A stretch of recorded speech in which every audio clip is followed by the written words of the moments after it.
கடந்த வருடங்களில் ஜகாத்தை பற்றி பேசும்போது பணம் மற்றும் வியாபார சரக்குகளில் குறைந்தபட்ச நிசாப் என எந்த ஒரு அளவை நாம் பேசியிருப்போமோ அதைவிட இந்த வருடம் மிகப்பெரிய வித்தியாசம் ஏற்பட்டுள்ளது.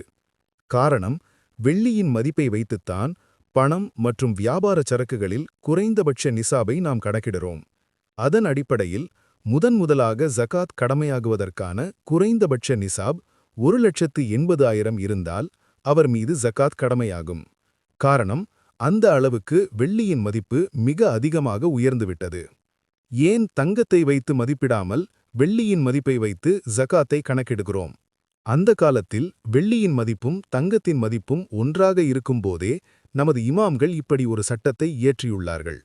அதாவது, தங்கம் வெள்ளி இவ்விரண்டில் எதை வைத்து கணக்கிட்டால் மக்களுக்கு மிகவும் பயனுள்ளதாக இருக்குமோ அதை வைத்து கணக்கிட வேண்டும் என சட்டம் எழுதியுள்ளார்கள்.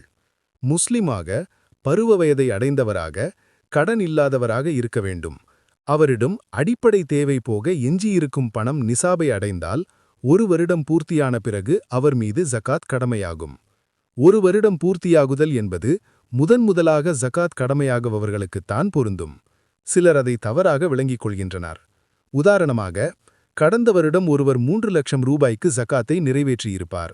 இந்த வருடம் அவரிடம் 4 லட்சம் இருக்கும்.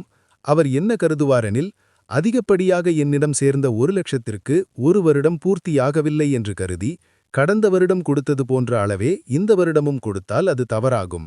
மாறாக, அவர் 4 லட்சத்திற்கும் சேர்த்தே தர வேண்டும்.